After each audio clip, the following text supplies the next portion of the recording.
Are you ever afraid of that now with all that stuff going on? I don't want to beat a dead horse, but all the cancellation stuff and all that. You ever nervous you're going to slip up or anything like that? I try to tell people that I'm a real model instead of a role model. Everybody makes mistakes.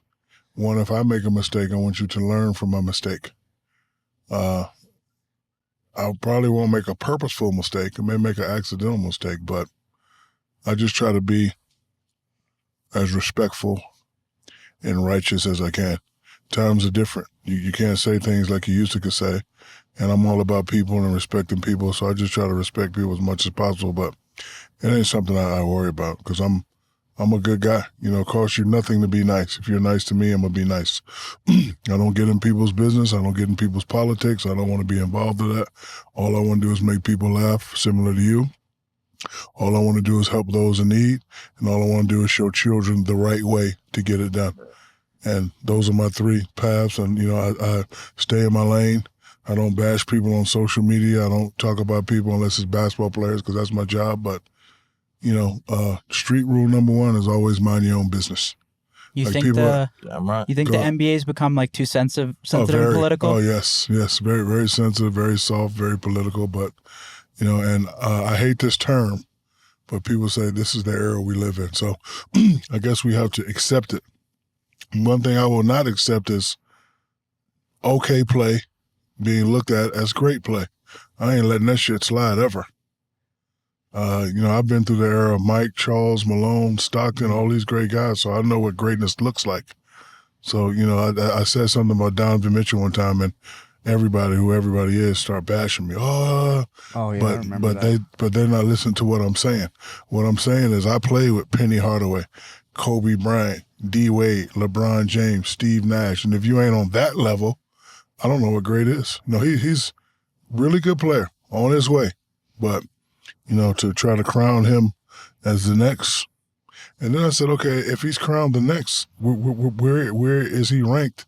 Now. You know, right now. And people were saying 5, 6, 7. I said, well, I don't know where y'all come from, but being fifth is not acceptable to me. If I'm not number 1 or number 2, don't bring my name up, ever. Mm-hmm.